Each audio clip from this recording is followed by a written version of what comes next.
July 2026 ಧನುರ್ ರಾಶಿಯವರಿಗೆ ಈ ತಿಂಗಳು ಯಾವ ಥರ ಮಾಸಫಲ ಇದೆ ಅನ್ನೋದು ನಾವು ನೋಡ್ತಾ ಹೋಗೋಣ. ಈ ಧನುರ್ ರಾಶಿಯವರ ಮಾಸಫಲ ತಿಳ್ಕೊಳ್ಳೋಕ್ಕಿಂತ ಮುಂಚೆ ಈ ತಿಂಗಳಲ್ಲಿ ಯಾವ ರೀತಿ ಗ್ರಹಗಳು ಬದಲಾವಣೆ ಆಗುತ್ತೆ, ಅದರಿಂದ ಯಾವ ರೀತಿ ಪರಿಣಾಮಗಳಾಗುತ್ತೆ ಅನ್ನೋದು ನಾವು ನೋಡ್ತಾ ಹೋಗೋಣ. ಮೊದಲನೇದಾಗಿ 4ನೇ ತಾರೀಕು, ಜುಲೈ 4ನೇ ತಾರೀಕು ಶುಕ್ರ ಕರ್ಕಾಟಕ ರಾಶಿಯಿಂದ ಸಿಂಹ ರಾಶಿಗೆ ಪ್ರವೇಶ ಮಾಡ್ತಾನೆ.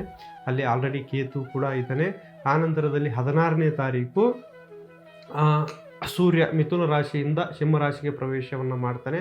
ಜುಲೈ 7ನೇ ತಾರೀಕಿಂದ 24ನೇ ತಾರೀಕುವರೆಗೂ ಮಿಥುನ ರಾಶಿಯಲ್ಲಿ ಬುಧ ವಕ್ರ ಸಂಚಾರವನ್ನು ಕೂಡ ಮಾಡ್ತಾನೆ.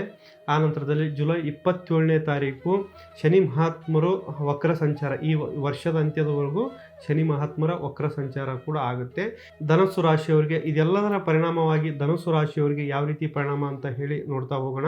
ಧನುಸ್ಸು ರಾಶಿಯವರಿಗೆ ಮೊದಲನೇದಾಗಿ ಏನಪ್ಪ ಅಂದರೆ ಉದ್ಯೋಗ ಮತ್ತು ವ್ಯವಹಾರದ ವಿಚಾರ ನೋಡಲಿಕ್ಕೆ ಹೋದರೆ, ಉದ್ಯೋಗ ಮತ್ತು ವ್ಯವಹಾರದ ವಿಚಾರಗಳನ್ನು ನೋಡಲಿಕ್ಕೆ ಹೋದರೆ ಅವರಿಗೆ ಅಷ್ಟಮ ಸ್ಥಾನದಲ್ಲಿ 8ನೇ ಮನೆಯಲ್ಲಿ ಸೂರ್ಯನ ಪ್ರವೇಶ ಕೂಡ ಆಗುತ್ತೆ. ಅಲ್ಲಿ ಗುರು ಕೂಡ ಆಲ್ರೆಡಿ ಸಂಚಾರ ಮಾಡ್ತಾ ಇದ್ದಾರೆ. ಆದ ಕಾರಣ ಏನಪ್ಪ ಅಂತಂದರೆ ಗುಪ್ತ ವಿಚಾರಗಳಲ್ಲಿ ಗುಪ್ತ ಶತ್ರುಗಳು ಅವರು ಕೂಡ ಜಾಸ್ತಿ ಆಗ್ಬೋದು. ಕೆಲಸದ ವಿಚಾರದಲ್ಲಿ ಅಲ್ಲಿ ಇರ್ತಕ್ಕಂಥವರೇ ಅವ್ರಿಗೆ ಶತ್ರುಗಳಾಗಬಹುದು. ಹಿಂದೆ ಮುಂದೆ ಮಾತಾಡ್ತಕ್ಕಂಥ ವಿಚಾರಗಳಾಗಬಹುದು. ಅಲ್ಲಿ ಮಾನಸಿಕ ಒತ್ತಡ ಕೂಡ ಕೆಲಸದಲ್ಲಿ ಅವರಿಗೆ ಜಾಸ್ತಿ ಆಗ್ತಾ ಹೋಗಬಹುದು. ಆನಂತರದಲ್ಲಿ ಕೆಲಸದ ಪ್ರೆಷರಿಂದ ಅವರು ಮೆಂಟಲಿ ಸ್ಟ್ರೆಸ್ ಕೂಡ ಆಗ್ಬೋದು. ಈ ರೀತಿ ಅವರಿಗೆ ನಡೀತಾ ಹೋಗುತ್ತೆ. ಆನಂತರದಲ್ಲಿ ವ್ಯವಹಾರದ ವಿಚಾರಗಳನ್ನು ನೋಡಲಿಕ್ಕೆ ಹೋದರೆ ಸಪ್ತಮದಲ್ಲಿ ಅವರಿಗೆ ಬುಧ ವಕ್ರಿಯನಾಗಿರೋದ್ರಿಂದ ಪಾರ್ಟ್ನರ್ಶಿಪ್ಪಲ್ಲಿ ಅವರಿಗೆ ಸ್ವಲ್ಪ ಕಿರಿಕಿರಿ ಆಗ್ತಕ್ಕಂಥದ್ದು, ಇಲ್ಲ ಪಾರ್ಟ್ನರ್ಶಿಪ್ ಅವರಿಂದ ಸ್ವಲ್ಪ ಮೋಸ ಕೂಡ ಆಗ್ತಕ್ಕಂಥದ್ದಾಗ್ಬೋದು. ಅಲ್ಲಿ ಸ್ವಲ್ಪ ಎಚ್ಚರಿಕೆಯಿಂದ ಇರತಕ್ಕಂಥದ್ದು ತುಂಬ ಒಳ್ಳೆಯದು. ಆನಂತರದಲ್ಲಿ ಪತ್ರ ವ್ಯವಹಾರದ ವಿಚಾರಗಳು ಬಂದರೆ, ವ್ಯವಹಾರದ ವಿಚಾರದಲ್ಲಿ ಪತ್ರ ವ್ಯವಹಾರಗಳು ಬಂದರೆ ಅವರು ತುಂಬ ಕುಲಂಕುಷವಾಗಿ ಗಮನ ಇಟ್ಟು ನೋಡಿ ಓದಿ ಅದನ್ನು ಸಹಿ ಮಾಡಬೇಕಾಗತ್ತೆ. ಬುಧನ ವಕ್ರ ಸಂಚಾರದಿಂದ ಸ್ವಲ್ಪ ಏರುಪೇರಾದರೂ ಕೂಡ ಅವರಿಗೆ ನಷ್ಟ ಆಗ್ತಕ್ಕಂಥದ್ದು ತುಂಬ ಅಂದರೆ ತುಂಬ ಪರಿಣಾಮ ಬೀರುತ್ತೆ. ಆನಂತರದಲ್ಲಿ ಕುಟುಂಬದ ವಿಚಾರಗಳನ್ನು ನೋಡಲಿಕ್ಕೆ ಹೋದರೆ ಕುಟುಂಬದ ವಿಚಾರದಲ್ಲಿ ಹೆಂಡತಿ ಮತ್ತು ಪ್ರೇಯಸಿಯ ಜೊತೆ, ಪ್ರೀತಿ ಪ್ರೇಮದ ವಿಚಾರದಲ್ಲಿ ಪ್ರೇಯಸಿಯ ಜೊತೆ ಅವರು ಸ್ವಲ್ಪ ಬುಧ ವಕ್ರನಾಗಿರೋದ್ರಿಂದ ಮಾತಿನ ಮೇಲೆ ಗಮನ ಹರಿಸಬೇಕು. ಅವ್ರ ಜೊತೆ ಏನೇ ಕೋಪತಾಪ ಇದ್ದರೂ ಕೂಡ ತುಂಬ ತಾಳ್ಮೆಯಿಂದ ಇದ್ದರೆ ಮಾತ್ರ ಅವರ ಸಂಸಾರ ಆಗಿರ್ಬೋದು, ಪ್ರೀತಿ ಪ್ರೇಮ ಆಗಿರ್ಬೋದು ಉಳಿಸ್ಕೊಂಡು ಹೋಗ್ಬೋದು. ಇಲ್ಲ ಅಂತಂದರೆ ಖಂಡಿತವಾಗ್ಲೂ ಕಿರಿಕಿರಿ ಆಗ್ತಕ್ಕಂತಹ ಚಾನ್ಸಸ್ ತುಂಬ ಇದೆ. ಆರೋಗ್ಯದ ವಿಚಾರಗಳನ್ನು ನೋಡಲಿಕ್ಕೆ ಹೋದರೆ ಆರೋಗ್ಯದಲ್ಲಿ ಸ್ವಲ್ಪ ಅವರಿಗೆ ಅಷ್ಟಮದಲ್ಲಿ ಅವರಿಗೆ ಏನಪ್ಪ ಅಂತಂದರೆ ಸೂರ್ಯ ಮತ್ತು ಗುರು ಇರೋದರಿಂದ ಸೂರ್ಯನ ಪ್ರಭಾವದಿಂದನೇ ಅಷ್ಟಮದಲ್ಲಿ ಸ್ವಲ್ಪ ಅವರಿಗೆ ಉದರ ಸಮಸ್ಯೆ, ಆನಂತರದಲ್ಲಿ BP ಸಮಸ್ಯೆ ಕೂಡ ಆಗ್ಬೋದು.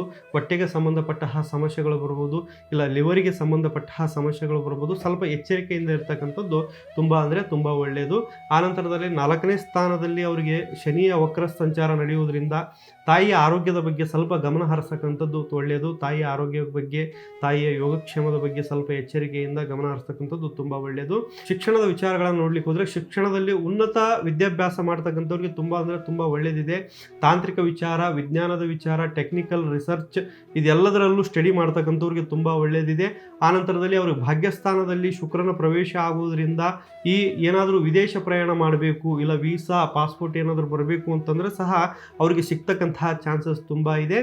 ಇದೆಲ್ಲದರ ಪರಿಣಾಮವಾಗಿ ನಿಮಗೇನಾದರೂ ಗ್ರಹಗತಿಗಳಿಂದ ಸಮಸ್ಯೆ ಆಗ್ತಾ ಇದೆ ಅಂದರೆ ಈ ಸಣ್ಣ ಉಪಾಯಗಳನ್ನು ಸಹ ನೀವು ಮಾಡಬಹುದು. ಪ್ರತಿ ಶುಕ್ರವಾರ ನೀವು ತಾಯಿಯ ದೇವಸ್ಥಾನಕ್ಕೆ ಹೋಗ್ತಕ್ಕಂಥದ್ದು, ಪ್ರತಿ ಗುರುವಾರ ಶ್ರೀ ಗುರು ರಾಘವೇಂದ್ರ ದರ್ಶನ ಪಡ್ಕೊಂಡು ನೀವು ಮನಃಶಾಂತಿಯನ್ನು ಸಹ ನೀವು ಪಡ್ಕೋಬೋದು.